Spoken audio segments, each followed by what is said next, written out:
All right, welcome back to the channel. In this video, I am going to install this. This is going to replace, hold on, that. And it is a combination oil fill tube, right? Well, the part that the tube attaches and then, sticks to the timing cover.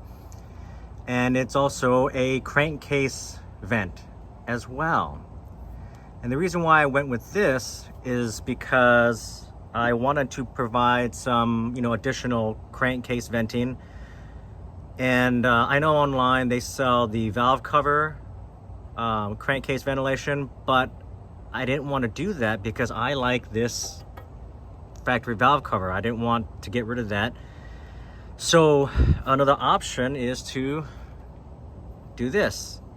So that's the part number you can see there, 3944797. And this was used on the 12 valve Cummins diesels in Europe, apparently. At least that's what I've been able to find online. But yeah, so this is gonna be interesting. And yeah, so I'm pretty excited about this. And yeah, so let's get this on and I'll show you the after. All right, well, installation is complete, as you can see. Pretty easy install.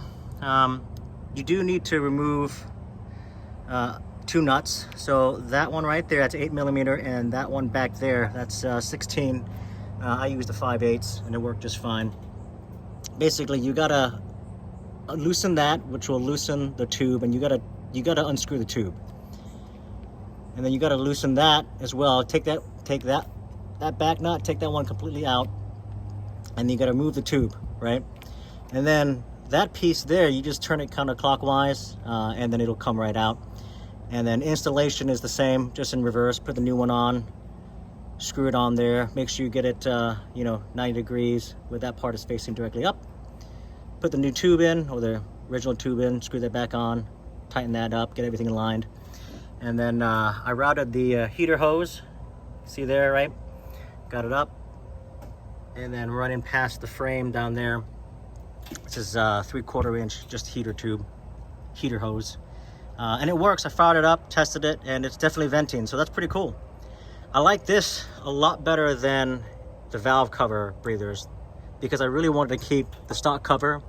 And with this design, absolutely able to keep the stock cover and be able to vent in two locations. I get the stock crankcase ventilation and then this additional ventilation. So pretty cool. All right, see y'all in the next video.